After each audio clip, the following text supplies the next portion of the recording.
Well, a pleasant good evening to everybody out there in Irish Breakdown land. Welcome to another edition of the IB Nation Sports Talk Show. I'm Vince D'Addario. That guy over there is Jesse Stiers. We are missing the Godfather, Sean Stiers. He is en route to Albany, New York, as he travels with the women's basketball team to the Sweet 16 and hopefully beyond. That would be fantastic.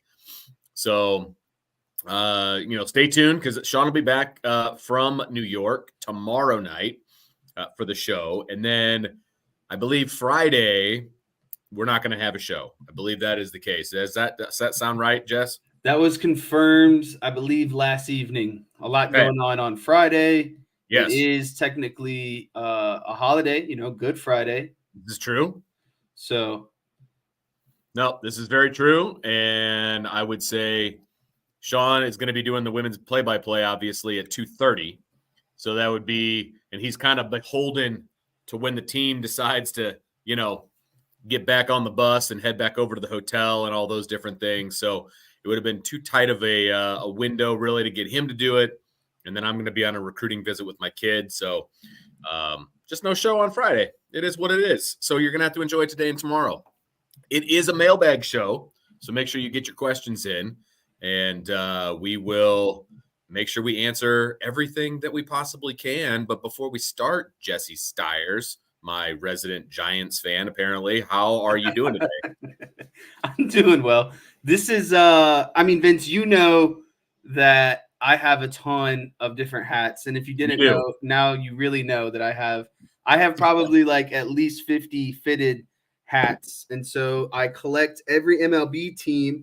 I'm a few shy. Really? But this one is I think I'm like 4 or 5 teams shy, and it's really just the NL Central. I'm having a really hard time buying like a Cardinals hat or like a Brewers hat, or you know what I mean? Like those are the ones that have been taking me the longest.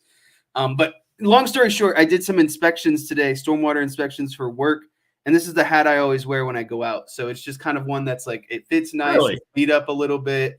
And so I just wear this under my hard hat to kind of keep everything in place. But I was running around and haven't changed yet. But I've always liked this one. It fits nice, looks good, even if it is a Giants hat. Jesse Stiers in a hard hat. That's I'm sure that's a sight to see. I'm sure it is. All right, we got a super chat right off the bat. Tyler Evans, thank you so much for the super chat, sir. Go ahead and read it, Jesse. Who is your favorite athlete and why? Do you have yours, Vince? No, I don't.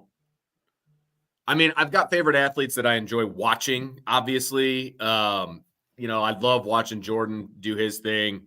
But I don't want to say I was a huge Bulls fan per se. Like I rooted for the Pacers back in the day, Reggie Miller and that whole crew that he had going down there. So I am a Reggie Miller fan, I guess, if we're going to stick with the basketball side of things. I don't know. There was nobody out there that was ever like must see for me athlete wise. Like, I always had my favorite teams. And so you would have athletes cycle through those teams, Notre Dame, the Bears, the Cubs, et cetera. But I can't think of anybody that I will be honest with you. I am a huge David Ross fan. I always have been. Things got a little clouded, I guess, when he became the manager or whatever and all that. But I'm a big Rossi fan, so I have very few jerseys. He's one of them. I have a David Ross jersey. I would say some of my top – I started thinking about like some of my favorite players, and then I think of favorite players of the teams that I root for. So like in terms of the Cubs, I liked Sammy Sosa a lot, Derek Lee, Aramis Ramirez, Chris Bryant, Anthony Rizzo, those sort of players. Ryan Sandberg. Rhino, that's a big one. Yeah. And then for the Cowboys, it was like Emmitt Smith, Dez Bryant, Jason Witten, Ezekiel Elliott. So it's just kind of like my favorite athletes of my lifetime. And then in terms of like all around, I really liked Muhammad Ali and Michael Phelps. He was a really cool, just like athlete, obviously I remember growing up and watching a ton of his, that year he won all the Olympic medals. So that's kind of my thought process around everything. Okay. I like it. Yeah. I've just never been an individual athlete watcher. It's always like teams or USA or like, okay, we got some on here. Let's see. We got Sugar Ray Leonard. We got a Mookie Wilson sighting. Let's see here. We've got Ken Griffey Jr. If I can pull it up. Are we battling right now? I think we clicked it at the same time. There we go. Tyler Robinson with Ken Griffey Jr., which is a good one. I just love his swing. I love watching him swing the bat. I mean, there's nothing prettier than watching Ken Griffey Jr. swing the bat. So, let's see here. That's all that we got in the chat. But I just like watching sports in general. So it's all good from there. Let's get into some of these other.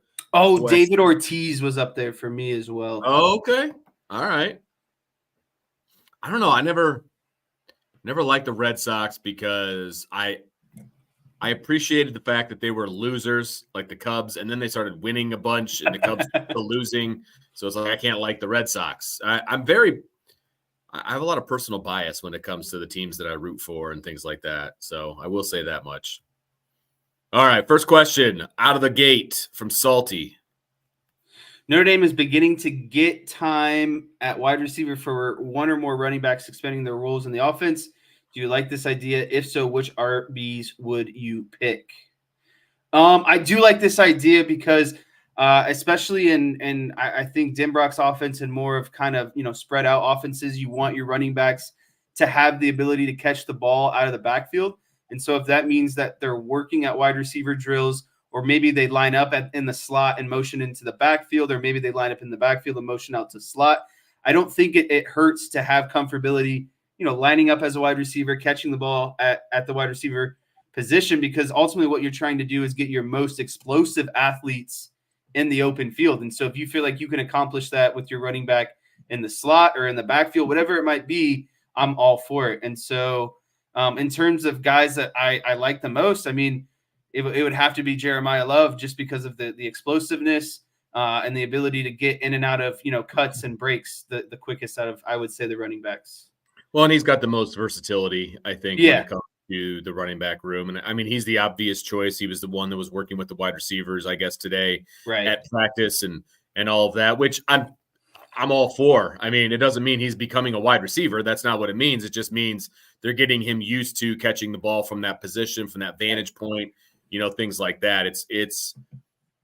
Look, Mike Denbrock's offense is going to be one where he takes advantage of what Notre Dame has and what the other team does not have. Okay. And getting Jeremiah Love one-on-one in space against a linebacker or a safety is a win for Notre Dame, period.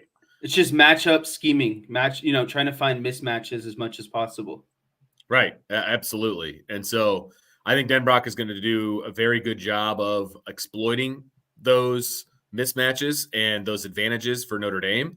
And I think having positional versatility, as in putting some running backs in the slot or moving them around, like you said, whether it's from a motion, whether it's from a straight, out of the huddle situation, whatever the case may be, I think it just makes this team that much more dangerous and that much more, pardon the pun, offensive.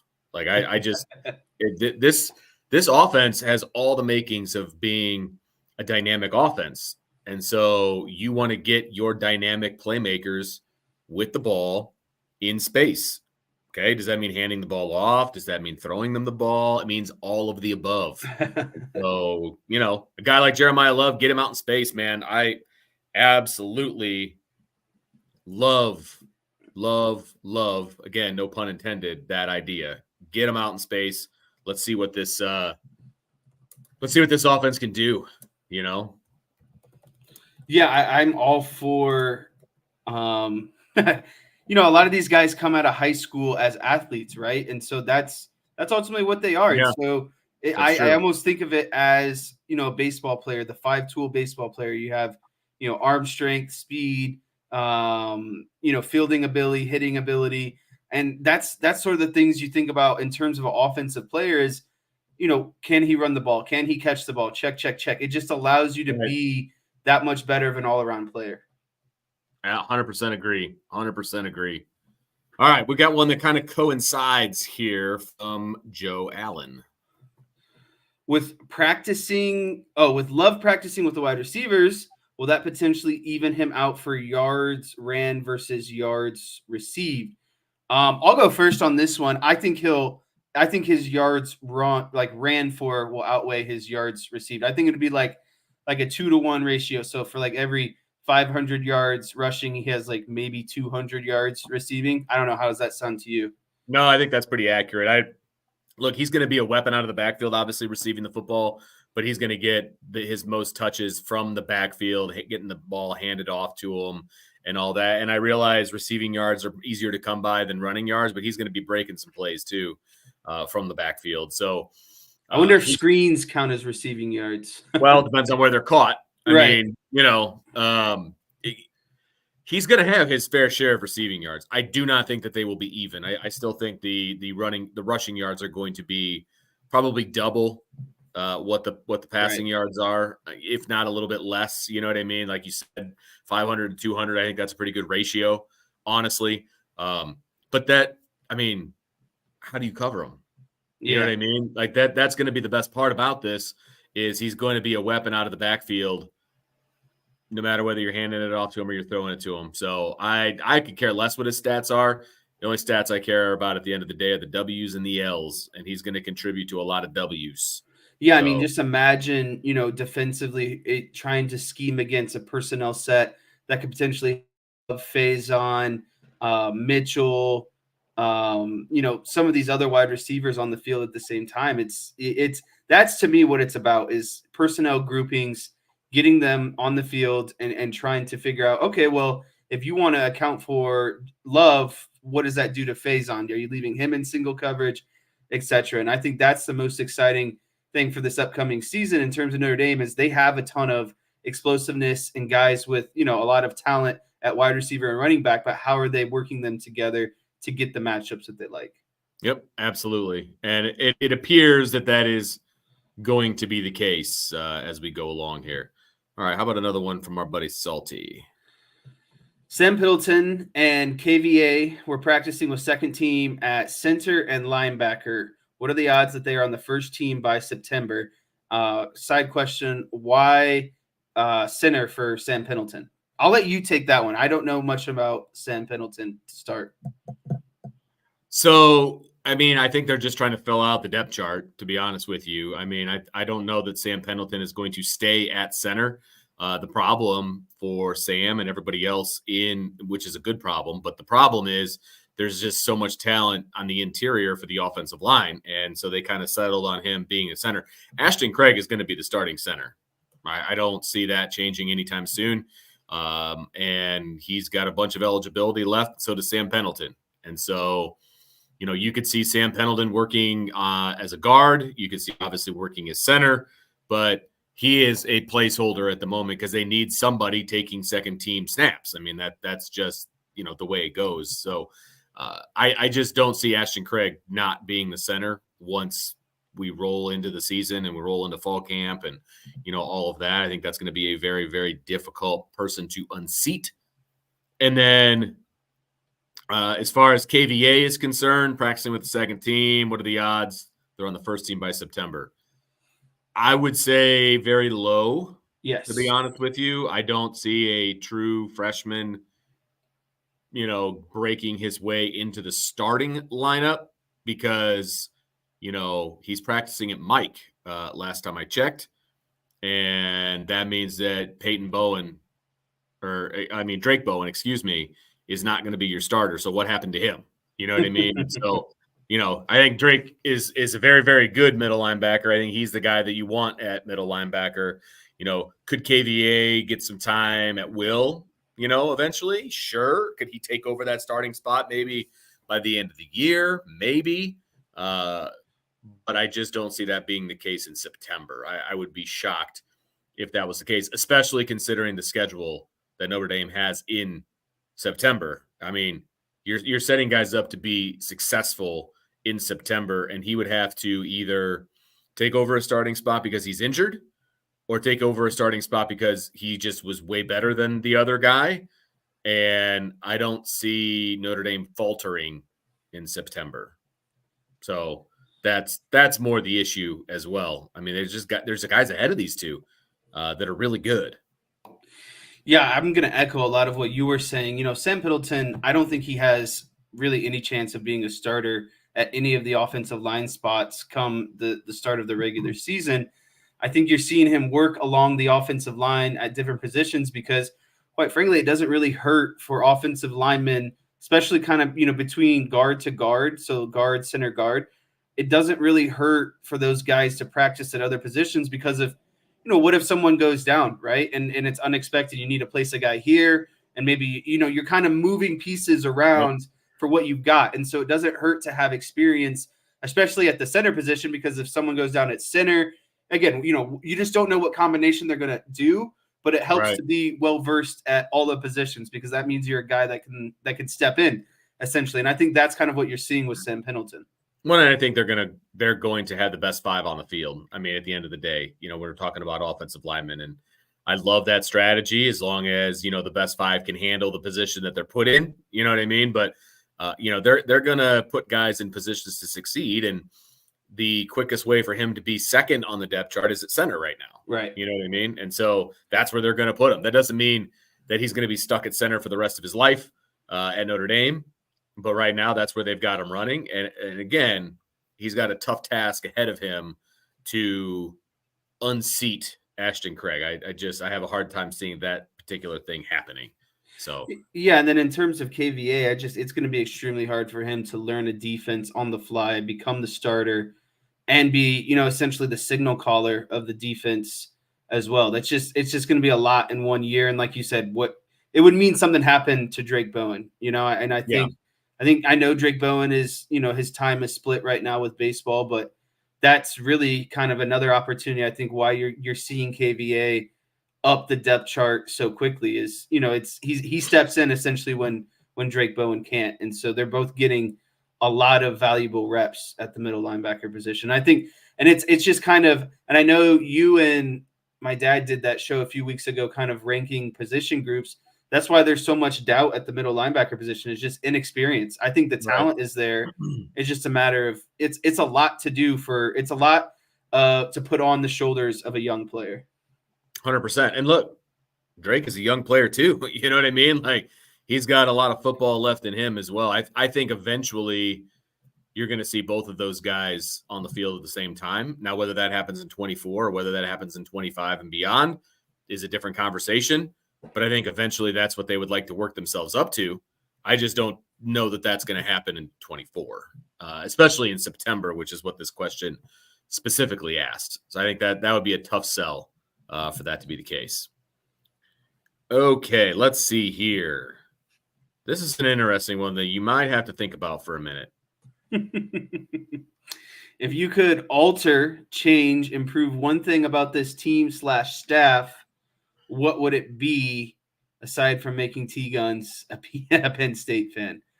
If I could alter or change one prove about this team staff, what would it be? Do you have yours?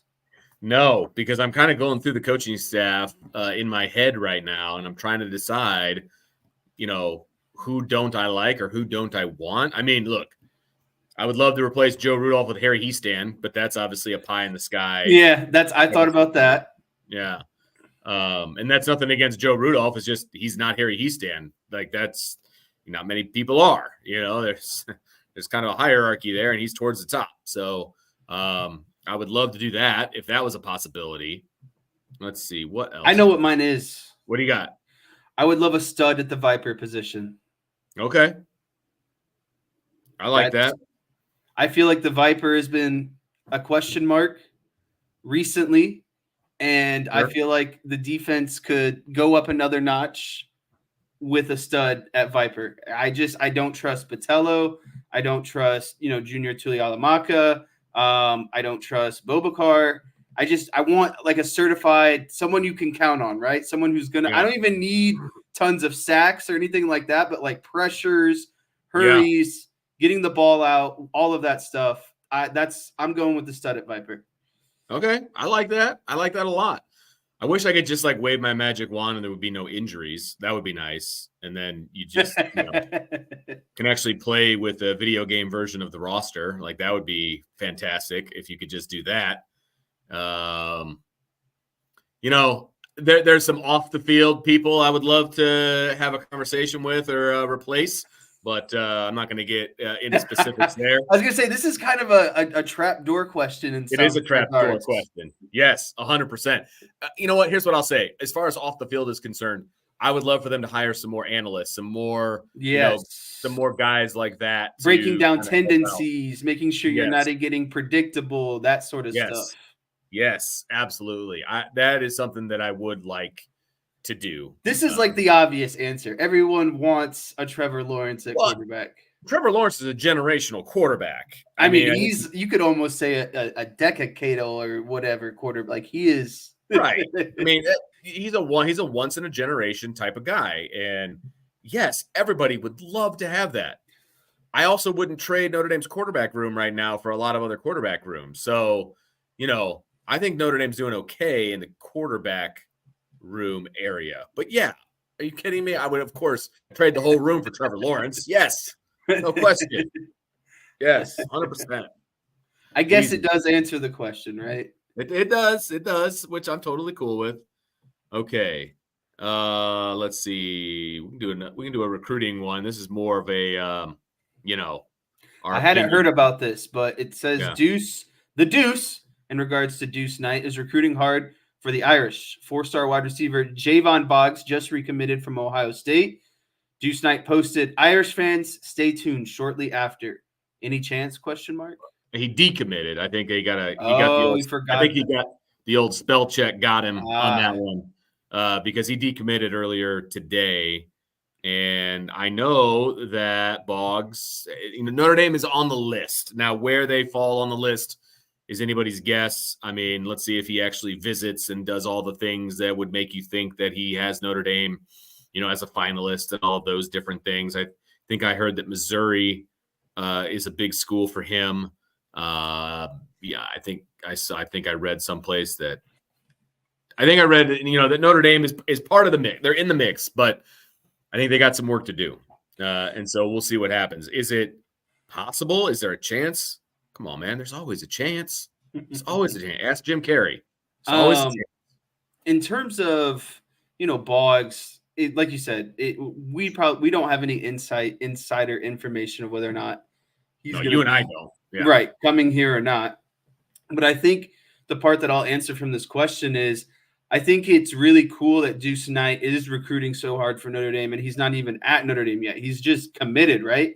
Yep. And so I think that is the part that's really reaffirming, if you're a Notre Dame fan, is he hasn't put pen to paper yet. But for a guy that's actively recruiting, it seems like he is very bought into Notre Dame and what his future is, at Notre Dame playing quarterback. And so the fact that he's trying to bring in as much talent as possible with him, I think that's a really encouraging sign. No, absolutely. He took a page out of CJ Carr's playbook, right? As far as, recruiting his class, being that lead guy. I mean, that's what you got to do if you want to be a dynamic quarterback off the field. And that is, I think Bowen did that as well, didn't he? Yeah. Yep. Absolutely. He did it for his class. CJ Carr did it for his class. And now Deuce is doing it for his class. So yeah, I mean, it's important. Wow. Tough. Wow. DK Naomi knows more about recruiting than Jesse. Tough.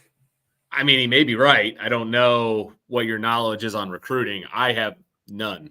I will say I get all of my knowledge from Brian and Ryan. So, it is what it is. But I did see that decommitment, and I do know that Notre Dame is on the list somewhere. Somewhere on the list. They got a chance. Whatever that means. So, all right.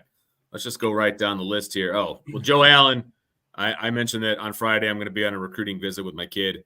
We're going to Eastern Michigan. We're kind of doing the rounds of MAC schools right now. So going to Eastern on Friday. We'll see how it goes. So a lot of time for specialists, which is weird. The whole specialist recruiting game is wild. And I'm learning every day on how that operates. So, All right. This is not a question, but more of a statement that we can talk about here briefly from Josh. Micah Gilbert seems to be turning heads in the most recent practice. Micah Gilbert, when we went to the first practice, the first full practice that we went to, he absolutely turned heads. He was the number one early enrollee type of guy that was out there. He looks the part physically. He was running some crisp routes. He had good hands. It was fun to watch, to be honest with you.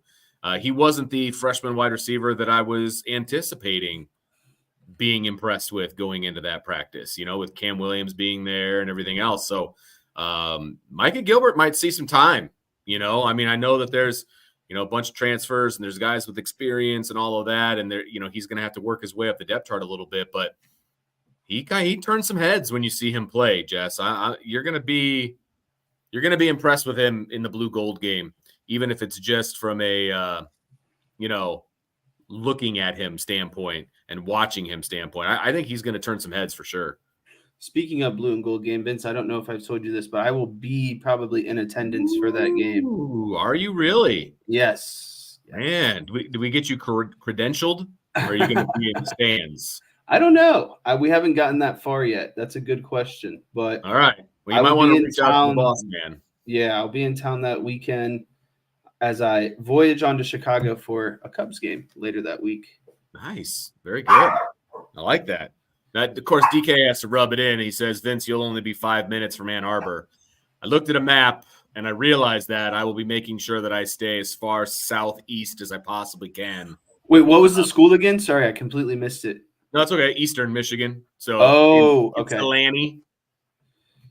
That is close. I thought for some reason – the way that DK phrased this, I thought there was another school like right outside Ann Arbor, and I was like, I don't think it's that school, but no.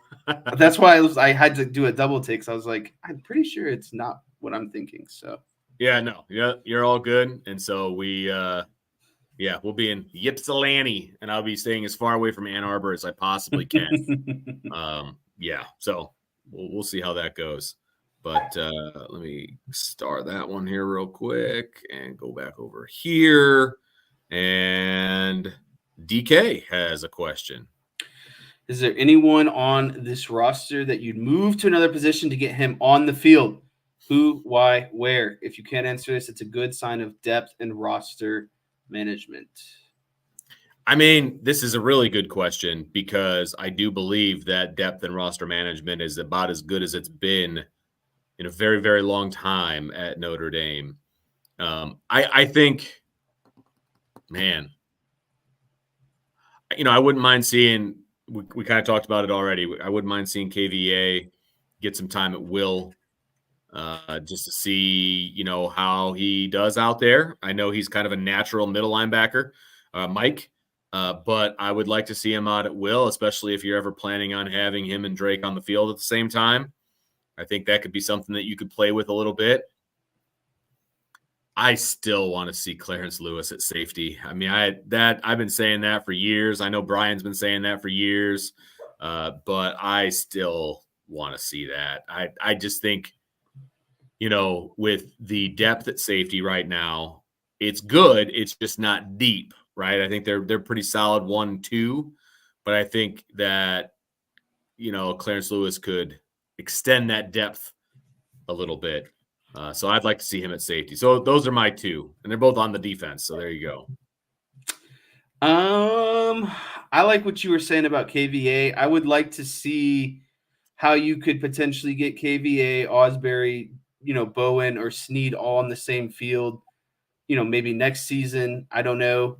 But there's a lot of talent at linebacker and finding a way to get all three, to be the best kind of, I guess, linebacker rotation between the three spots, what that might look like. So I really liked that. I agree with what you're saying about Clarence Lewis. I hadn't thought about it too much. But yeah, I think overall the common trends you see are like wide receivers or running backs moving to the secondary. I just don't know if there's anyone that I'd be willing to part with offensively, right? Like at the wide receiver position. And they already sent the running back from Penn State over to the secondary. So yeah. Really, I would just have to go with kind of, maybe realigning the linebackers to, like you mentioned, to see, what best possible combination could we get. Well, and I'll throw this out there. I just think it goes without saying. I'm not going to say anybody in particular, but interior offensive line, guards and centers, I think those are kind of interchangeable to a degree. Now, not Right. everybody can snap and do it efficiently and block. I mean, that is an acquired talent. But I do think that guards and centers are somewhat interchangeable as well.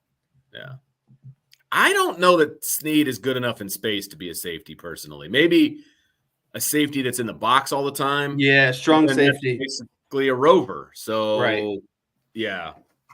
He's not a free safety by any stretch of the He's imagination. a fill the alley kind of safety. Right. So, I mean, you could technically, when he's out of rover, you could call him a strong safety if you wanted to. You know what I mean? But, yeah. Jason Smith says, I think Rocco might be a good run stuffer, but not sure he would get much pressures unless he gets much better with footwork. Oh, yeah, because somebody said they wanted to move Rocco to the D line. And Jason pretty much nailed it as far as I'm concerned. I just don't think he's got the feet. He'd be able to bull rush you, and that's about it. Yeah, he doesn't really have the feet to be on the defensive line at a high level like this. Maybe at a low level, obviously high school. I just don't see him being as effective as people think he might be on the defensive line just because he's a big body. Salty wants to put the great one at quarterback. Quarterback room is fine. I think we put him at left bench. Ooh, we're benching Greathouse now. Got him. Well, if he moves to quarterback, he would instantly be the fifth string quarterback. So I don't think that's probably a spot that he would want to move to. So, yeah. We talked about this yesterday. Oh, okay. Strength and conditioning, these injuries, does it reflect the new strength and conditioning? There's no way. I mean, when you tear a labrum, it's because you fall on it weird. It's not because of, you ripped it or you tore it, or it's not just labrum is always the way you crunch it type injury, or like extension coming down on it. And Riley Leonard was a pre-existing thing. He already had ankle stuff before getting to Notre Dame. I personally think it takes almost like a full year or full cycle to really see, especially in season, to see how guys' muscles and tendons and ligaments really hold up. But when you tear a labrum or maybe break a bone, it's more so about awkward landings or that sort of thing. So again, I'm looking more so in the middle of the season. How many guys are hurt? How's the roster look from day 1 to day 60? And again, are you having the hamstring type injuries, that sort of stuff? Yeah, and the Riley Leonard thing has zero to do with strength and conditioning. It's just the injury wasn't healing the way they wanted it to. Obviously that was an issue, and they're being proactive about it. And so that has nothing to do with strength and conditioning. So I don't think either one has anything to do with strength and conditioning. So. Okay, I guess that's me. Tyler has a question. How long do you think it'll be before we have to buy something similar to the NFL Sunday Ticket for a ton of money to view college games? Honestly, I don't mind the idea if they put all the games in one spot. I think it makes it a lot easier. I could see them trending towards something like that. I hope it doesn't happen because I don't want to pay, another bill. Yeah. But exactly. But it would be, the concept kind of sounds cool though. Having every game, every given Saturday on a list, and you just kind of go down and pick whatever one you want. Again, I just don't want to pay a ton of money for that. Well, and that's the thing, right? I mean, if they ever, like, let's say the Power 4 break away, I could absolutely see that being the case. You know what I mean? Then all of a sudden you've got, this service that you apply to, and then you can watch all the games. You know what I mean? Right. It would be a little bit more difficult, obviously, with the number of college, D1 college football teams that are out there. It's like 130 plus, right?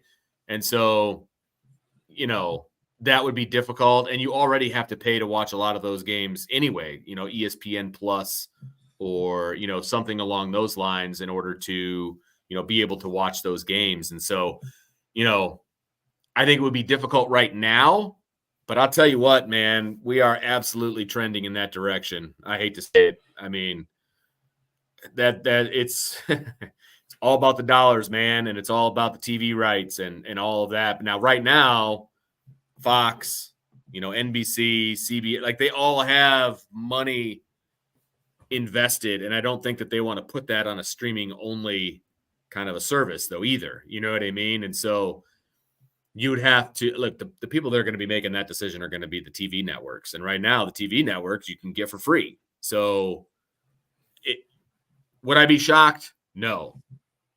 But I don't think it's coming soon. That could be down the road, though. I really do. I like this idea that Carberry presents. I think you should be able to pick the channels you want for a set price, kind of like bundling together. Okay, here you can do like you ever go to Wendy's and get like the 4 for $4 deal? That's kind of like all the time. Yeah, with all those children, I imagine. But that's kind of what I would want, or kind of what I think Carberry's alluding to is, you got 50 options. I know I want this channel and this channel and this channel because I don't care about the rest of those other games that are going on. So that's actually nice because it's almost like the YouTube channel of like putting together your own like 5 screen of whatever games you want for that day. No, absolutely. I would love to do that because there's only about 10 to 15 channels that I watch. You know what I mean? On a regular basis. And honestly, 10 to 15 channels that my entire family watches on a regular basis. And so that would be awesome. I wouldn't be surprised, Jason, if the playoffs became like a pay-per-view event down the road, as crazy it is to say. Like you said, Vince, everything revolves around the money. And so if they can squeeze more money out of people, I don't even want to think about it because it's like, I don't like, let's just enjoy what we have now. I know. All right, we got a few more questions. Let's get to these here real quick. Joe Allen, this is an easy one. He says that the transfers aren't there yet, correct? Now, most of them are there. They just can't practice yet, right? Well, no, they're all there. I mean, there's 2 guys that are not there yet because they're still enrolled. Bo Collins is one, the wide receiver from Clemson. He transferred in, but he hasn't officially transferred in yet. He's in town, so he goes to all the practices, and he's there. He's just not on the team yet because he's not in school yet. He has to finish up a few credits, I think, at Clemson. And then the other kid that's not here is the safety. Rod Hurd, I believe is his name.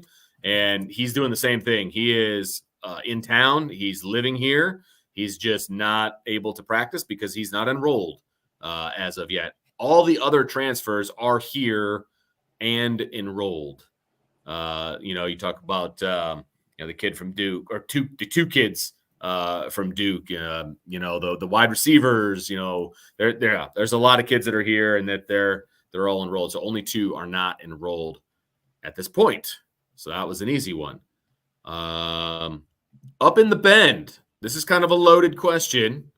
Wants to know what schematic changes will Denbrock bring? And I would highly suggest Up in the Bend, if you are not a member of the board, to do that, simply to answer this type of question, because Brian has been doing a video series on there about Denbrock's offense.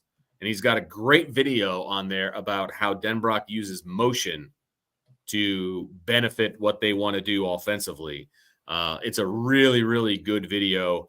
And he's going to continue doing videos like that, explaining Denbrock's offense and what it means for Notre Dame and what that could look like and, all that kind of stuff. And so if you're not a member of the board, Up in the Bend, I was going to say my man, but I don't know if it's a man.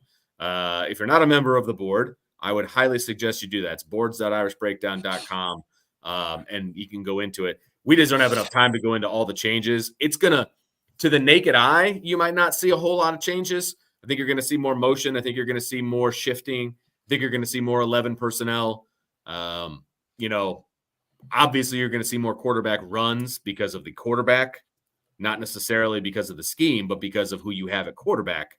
And that is obviously something that you want to highlight what these guys do. And so, there's going to be way more explained on that. And then Brian and I are also going to be doing some Upon Further Review shows that you can jump into. And we'll be talking about Denbrock offense and what that looks like at Notre Dame as well. Anything you want to add, Jess? Less 12-13 personnel, more Yeah. 11 personnel. So less tight ends. I think you'll see Yeah. more wide receivers, running back slots used in motion and personnel settings, kind of what Vince was alluding to. But I think you'll see less kind of bulk power type personnel and more kind of let's spread the field out and get our players the ball in space type personnel. Yep. Absolutely agree. All right, Jesse, are you ready for some rapid fire? Let's do this. All right, my man, here we go. I've got my rapid fire on my other screen over here, so it's going to look like I'm reading something off to the side, which I am. All right. So the Naismith Player of the Year finalists were announced for women's basketball yesterday. And if you're on social media, you definitely saw this. They are Cameron Brink of Stanford, Paige Buckers of UConn, Caitlyn Clark of Iowa, and Juju Watkins of USC. So the question is, fair or foul that Notre Dame's Hannah Hidalgo was left off of the list? And if you say it's foul, who are you going to take off? All right, Vince. So a few weeks back, I went on a little bit of a tirade.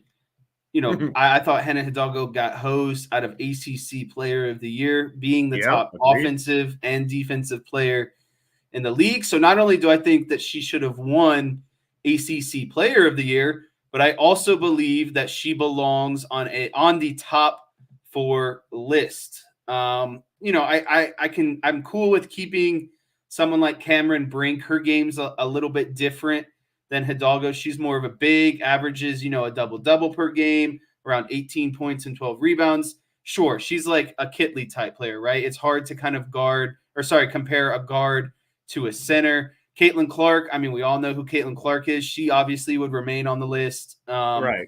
But the two I have issues with are Paige Buchers from UConn and Juju Watkins, because Hannah Hidalgo has better points per game, better rebounds per game, better assists per game, and more steals per game than Buchers and Juju Watkins. And so, well, actually, I think Juju Watkins just has 4 more points than her. But again, basketball isn't all about point scoring. It's about bettering your teammates around you, creating offense from your defense. And that's really what Hidalgo is good at. She's a better defender than most of these players.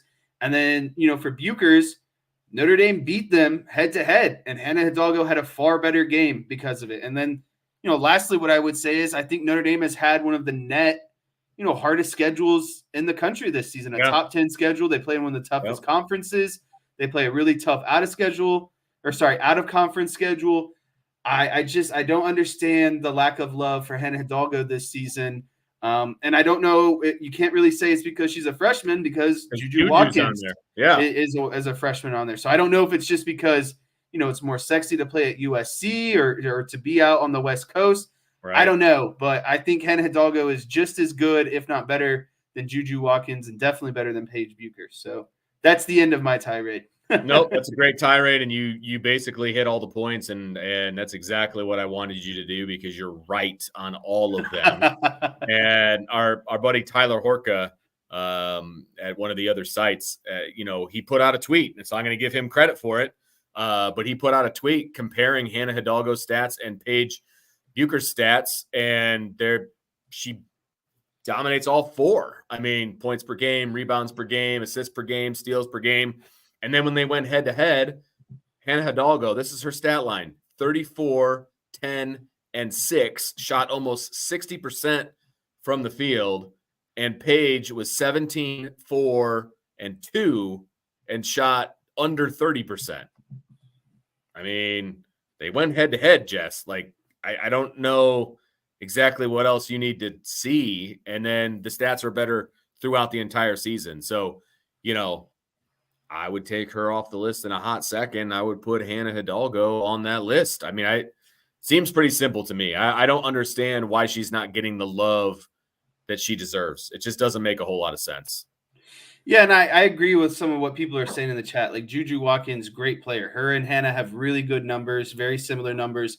I think both of them belong over Paige Buchers. And so that's really, you know, Paige Buchers won the Naismith Player of the Year as a true freshman, but then she had some injuries over the last 2 seasons, and now she's finally fully healthy again. So I don't know if it's kind of like we want to prop up someone that, was Already really won the good. award. Yeah. Right. And so like that kind of situation, but I can confidently say that Hannah and Juju are both better and more important to their teams than Paige Buchers is. Yep. Completely agree. All right, let's shift over to football. The NFL draft is right around the corner. Pro Football Focus put out a few lists reminding people about which schools have had the most guys drafted at each position. So, scale of 1 to 10, Jesse, how surprised were you that Notre Dame topped the list for offensive linemen and tight ends?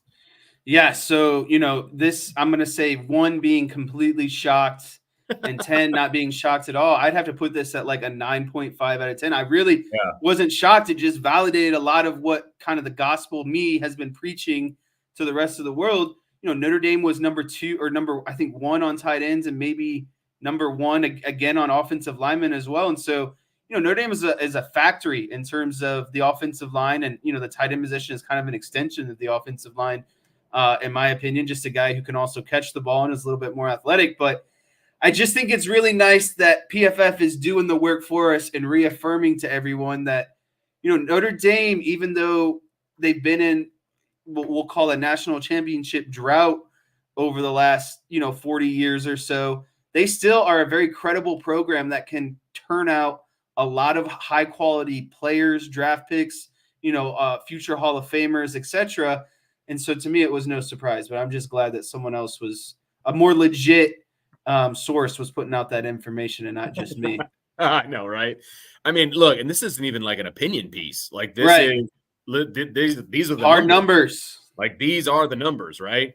And so, Notre Dame tops the list, offensive linemen, tight ends, and they're going to continue to top the list because two more offensive linemen are going to be drafted Notre Dame this year. And so that number is only just going to get bigger. And obviously there's not going to be any tight ends drafted from Notre Dame this year, but there's plenty of tight ends on the current roster that will be drafted.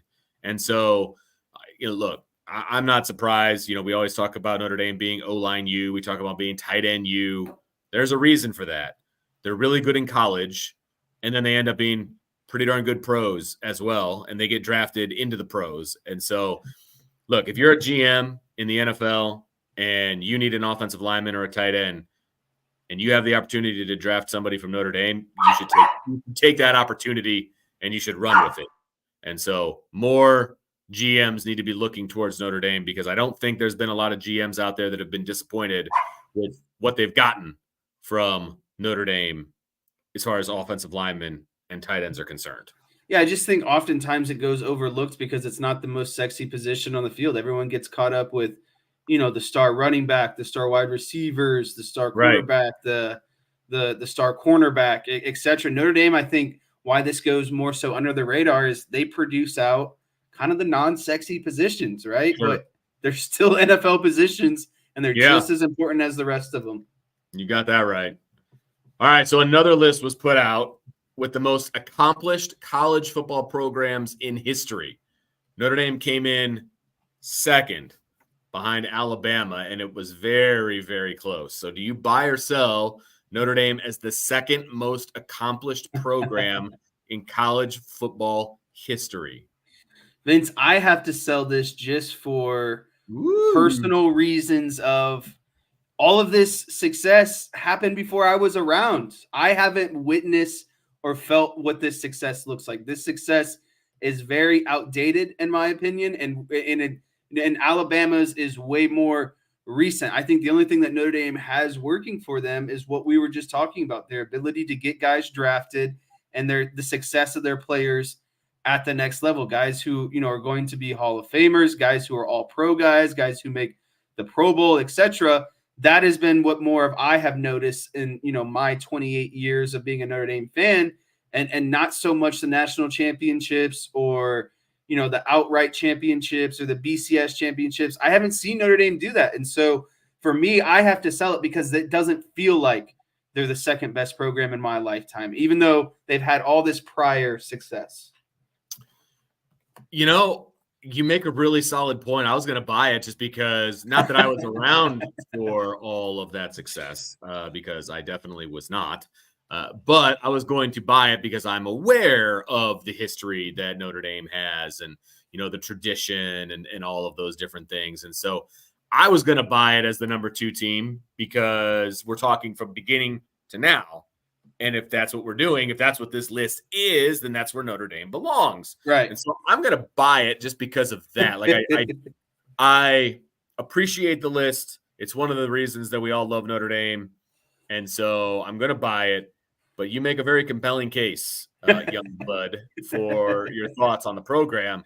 And hopefully they've got what it takes right now with the roster that they have and the schedule that they have and the playoff and all of that to get to where they need to be so that you can start buying this topic as opposed to selling it. Right. And I think Michael Parks brings up a good point here. If Notre Dame is number 2, think of how long it took for Bama to pass Notre Dame. Like Notre Dame probably, if we're talking – if this list was done at the beginning of year like 2000, Notre Dame had to be number 1, right? Because Alabama has the last 20 years is what has allowed Alabama to move its way up the rankings. Absolutely. He didn't Alabama, I guess Nick Saban, before he came to Alabama, they were not a good program. They had good history, back when, but they had hit the schneid there for a while. And then Nick Saban obviously brought them back and won a ridiculous amount of championships in the time that he was there and established himself as one of the best coaches of all time, if not the best. And so it took him that long to leapfrog Notre Dame. I'm not saying that I disagree with it. I think I think what I saw is they've got one more championship than Notre Dame does, I think is what I saw. And so look, it's very, very close, but Alabama does take the W at this point. I mean, I don't think we can argue with that, especially if we're using recency bias, because Alabama has been so much better than Notre Dame in recent years as well. So are you buying or selling Alabama at the top? I'm buying that. Okay. All right. Wasn't sure the way you were going. So getting a lot of backlash for you know what? Opinion. I appreciate the fact that you put yourself out there, because that was a ballsy claim on your part. So I felt spicy today. You did. I like it. It's that Giants hat you're wearing. Yeah. Okay, so there's a report out there that Caitlyn Clark, aforementioned, we all know who Caitlyn Clark is. She has received a $5 million offer to play in the Big 3 league. She would still be able to play in the WNBA, and she would be the first woman to play in that league. So that is blank to you. That is astonishing to me. It is groundbreaking to me. We've never seen, I don't think I've ever seen, someone be a woman player be in the Big League 3. And if you're Big 3 league. And if you're Caitlyn Clark, this is a no-brainer. You essentially have to play, it's like a tournament, right? Like I think the most you'd play is like 10 games and get $5 million and then still go on to continue and play in the WNBA. I think this just continues to add to the Caitlyn Clark legacy if she does something like this because of how groundbreaking it is. We've never seen a woman player do this. And I don't know if I've even seen a male player do this in terms of playing in the Big 3 and then also playing, simultaneously in the NBA. And, don't quote me on this, but there might be just conflict of interest because both of those are going on at the same time. Obviously, the WNBA has a different schedule compared to the NBA, so that might be the reason. But I just think it's awesome. I hope she does it. I would love to see her go out there and whip on some of these Big 3, league guys. Really, it would be fun to watch, see how her game stacks up. So Big 3 is a 3-on-3 tournament? Is that basically what it is? And it's like half court, 3-on-3. Okay. So she would have much better opportunity in that kind of a format to compete with the men. Oh yeah, she would not. She would never make it in a full on NBA game. Correct. That's the point that I was going to make as well. Is that now if I was her, I'd take the $5 million and go play. I mean, for 10 games basically. That's fantastic. Like 8 regular season games and 2 like postseason games or whatever. And it doesn't conflict with her season, like her WNBA season. $5 million? Hell yeah, you do it. Like that's $500,000 a game, basically. Even if you went and just bombed and just were terrible, you're still counting money on the way home. Still taking home a $500,000 game check. Right. Joe says it right here. He goes, what if she gets exposed and not being good enough? Okay, she still made $5 million. Like I would have zero problem with that. She has much better opportunity to not be exposed in a half court 3-on-3 format than she would in a full court 5-on-5 situation. She's not going to be posting up. She's going to be shooting from distance the entire time. She's not going to be getting physical, with the guys. And so reverse of this though is like, think of how it could enhance her game playing with, some of these more, I would say explosive, athletic, lengthy, guys, right? Guys who can ultimately probably block her shot easier, defend her a little bit tighter, harder, etc. I only think that this could help her, in terms of maybe improving her game for the WNBA season as well. Yeah. No, I mean, how can you not do this if you're her? Like, that's how I look at this entire thing. How can you not do it? This seems like the easiest thing to go make some money, get your name out there a little bit more. And she's got the built-in excuse. If she does get exposed, it's a built-in excuse. Well, she's going up against the men. Watch her dominate the WNBA or whatever the case may be, right? So this is a no-brainer. It's like, if I got that kind of offer and I was her dad or whatever, I'd be like, where do we sign? Where? Tell me where. So, yeah, that's a no-brainer. All right, let's shift back to some Notre Dame football. Running backs were the focus of today's press gathering after practice. Jeremiah Love was quoted as saying, Denbrock's offense is more explosive, unquote. So scale of 1 to 10, how excited are you to watch this offense in the fall? Vince, I am 10 out of 10 excited. There's nothing more that you can that's like dangling a freaking carrot in front of a bunny and watching it run on the treadmill as it chases it, right? Like, that's me chasing the start of this upcoming 2024 season with Mike Denbrock, new wide receivers, new, quarterbacks, etc. I just want to see it all. And the number one thing that I thought last season lacked was explosiveness, getting our best players in space and allowing them to go to work. And it seems like that is Denbrock's focus. And that's why you see Jeremiah Love working out a wide receiver. For those who missed us kind of talking about that earlier, they're finding ways to allow, Notre Dame's most explosive athletes on the offensive side of the ball to get the ball in space. And that's what you do. And if you want to have, a successful offense that's going to keep up with the Alabamas, the Clemsons, whoever it might be come playoff time, that's going to be the difference maker. How explosive is your offense comparatively to the other team's offense? Yeah, I mean, look, we've all seen what really good college offenses look like, and it's different than what a good NFL offense looks like. I mean, it just is. And so I'm excited to see what this offense looks like. There's talent there. There's somebody, there's a composer, like at the front, just, waving the baton and doing his thing. And I'm excited to see, what that looks like. I love offense. I'm a sucker for offense. That's what everyone loves. The fans want to see the ball aired out. They want to see touchdowns. They want to see explosive plays. That's what we sign up for. Yeah. Oh, 100%. So I'm excited for it, man. I haven't been this excited about an offense in a really, really long time. And so, and last year they set the modern scoring record at Notre Dame for an offense that everybody hated. So, like, what's this offense going to do? Right. You know what I mean? So I'm very excited to watch this offense. It's funny because I'm going to have to miss some games this year because, I'm taking my kid on college visits and all that stuff. And it's like, really? This year? Like, this is the year I got to miss some games, man. But Vince no, is the sacrificial goat. I'm telling you. But no, I'm really looking forward to watching this offense. It's a 10 out of 10. If it was higher, I'd go higher. You know what I mean? And so it's going to be fun to watch, man. This offense is going to be dynamic. They're going to put points up. They're going to be electric. I just hope it all pans out the way we think it is going to. I'll say that. Should we segue into a little easier, lighter topic here? You mean your dad's back? Yes. Anthony says, did Sean's back survive the flight to Albany?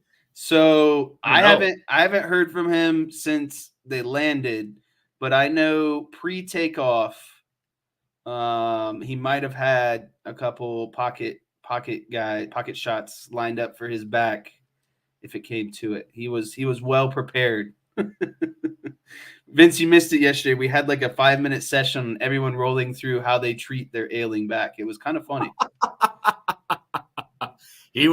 Look, man, I actually felt bad for him. He was struggling during the game. Yeah, he told me. I didn't know he was kneeling down. He couldn't sit in the seat, apparently. Yeah, and you could see him standing up and kind of try to stretch his back, and he was definitely struggling. My seats are right behind him, basically, and so I had a good shot of Sean Steyer struggling, and so I felt bad for him. I really did, and you and I both know how his back gets sometimes, and so I hope he's able to put it back together because his job involves a lot of sitting. The team needs him. Back hurts the most. Yeah, absolutely. They're making a run here. They need Sean Steyer's on the run. So, and let me be real clear on this. No matter how bad his back is, he's going on the run with them. Like, he's not. Yeah. If he has to kneel the whole time, he'll kneel the whole time. You know what I mean? Like, I think he would lay down on the floor and cut out a little hole through the scores table if he had to. 100%. So, yeah, absolutely. All right. So let's see here. We are on question number 6. It is blank that Jeremiah Love has been putting in some work at slot during practice. We kind of covered this a little bit, but yeah, it's electrifying to me. It amps me up. It gets me going. I had Jeremiah Love as like my breakout spring player of the year this season. And so when we're told that Denbrock is finding ways to get him more involved, what's that mean to you, Vince? He's got to be one of the more explosive players on the offense and someone that they want to get the ball to even more. And I just appreciate an offensive coordinator that has that kind of vision and that kind of, thought process of, hey, we really like this guy. How can we get him the ball even more? Let's not limit him. Let's find a way to get him the ball as much as possible. So again, it's electrifying. It amps me up. It gets me going. 100%. 100%. I just love the fact that they're thinking outside the box a little bit. They're, going to move him around. They're going to do some different things because, look, I think we all can agree on the fact that Jeremiah Love's one of the most dynamic guys on the team and has the ability to be, I should say, he has the ability to be one of the most dynamic guys on the offense. And so, they're going to figure out a way to get the ball in his hands, and I'm pretty fired up for it, to be honest with you. So, it's fantastic. It's glorious. It is awesome. It is all of the above. Any kind of exciting, adjective that you can use, that's what I'm using to describe this move by Notre Dame right now, for sure. All right, last one. This is going to be the fun one for you. NCAA President Charlie Baker announces that he's trying to remove all college prop betting from all the betting sites in the United States. So as an avid bettor, Jesse, how devastating would this be for you?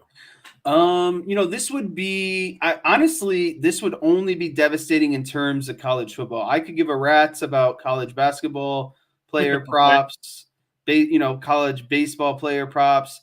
As long as there's still money line and spreads, cool. That's fine. But it would be a travesty. It would be a disservice if they took away college football prop betting because, I think their thought process is, some of these college kids are receiving a lot of unwarranted, hate kind of tweets and emails or however, people communicate that, you're the reason why I lost my parlay. I hate you. You're the worst person in the world. Well, I feel like whether or not you're sports betting or not, that stuff kind of just naturally happens. And I think, a lot of these players find a way to tune it out. And, it's not like they're not trying to score and do their thing. So the only way I could see like this being a positive if college players started taking bribes or were basically throwing games on purpose. That's the only way I would support this. But outside of that, I think it's stupid. And really, I don't know if you know this, but Ohio already has this law.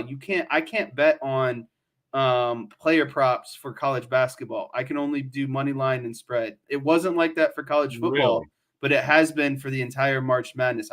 It's only money line and spreads, no player props. Really? Yeah. Just don't take away my college football. Yeah, see, that's the thing. I mean, that's what makes a lot of college football fans watch other games is the fact that they've got these prop bets. I mean, why would you like, again, I agree with the fact that you're saying, you don't want kids to be throwing games or shaving points or doing whatever. I get or receiving death threats. I get it. But you have increased viewership of your sports because of betting. Right. The NFL will tell you that. Major League Baseball will tell you that. Every major sporting, every major sport will tell you that. I mean, look, I'm pretty sure Wrigley Field has a DraftKings, area at Wrigley Field. You know what I mean? Like they're embracing the prop bets and all of these different things and betting in general. I'm not saying that they necessarily need to get in bed with all of the betting sites, but don't impede the progress either. You know what I mean? Like there's got to be a fine line there. I just don't like the fact that they're stepping in and trying to prevent all of this from happening. Prop bets are the fun part of college football. We talk about during the season, we do over-unders and all that stuff all the time. That's the fun of it, man. Right. And being able to throw $2 or $3 on it or, whatever, a couple nickels, it's fun. And it just makes it more exciting. And it makes me want to watch other games more often. And I will say, I just think it's very hypocritical in terms of the NCAA. And the part that I would push back the hardest on is, with athletes making NIL money, I think it's perfectly fine for college sports props, right? Like, these players are getting NIL money based on performance, right? And so you are betting on them for them to perform just like their NIL is basically telling them to perform, right? Like the guys that are getting or athletes that are getting more money are the athletes that are supposed to be superstars. And those are the players that you typically bet on. And so, I understand that some of these players have off nights and et cetera, but when you're introducing NIL and these players are essentially have a salary, I don't find anything wrong with the ability to bet on, their props. Yeah, no, absolutely. I think they're going to be doing a disservice to the people that are watching and all of that. I mean, this big money. And again, Joe says, I think it's unbelievably hypocritical, as greedy as the NCAA is. They want this. Like, I kind of have to agree with them on this one. I mean, that's when you figure there's a chance to make money and the NCAA is like, no, we're good. Like, no, really? Like, I'm okay. All right. Anyway, I'm a little surprised by that. Go ahead. You can respond. Yeah. And Joe, I know it's not performance based. I guess what I'm saying is if players are getting paid to be there, I don't think it's unfair to bet on their performance, right? Like, I know it's not performance based NIL, but a lot of these star players get more NIL compared to other players because they are good and they are expected to perform better. So I just don't see anything wrong with that expectation of if they're receiving NIL money, they should be out there giving their best every night. Like there should be no thought of fixing a game, essentially, is what I was kind of going with that one. Yep, I completely agree. All right. Well, that's going to do it. That's all we've got. We'd do more, but we have no more to do. So I thought we got through the important stuff. I think we got through a lot of good stuff.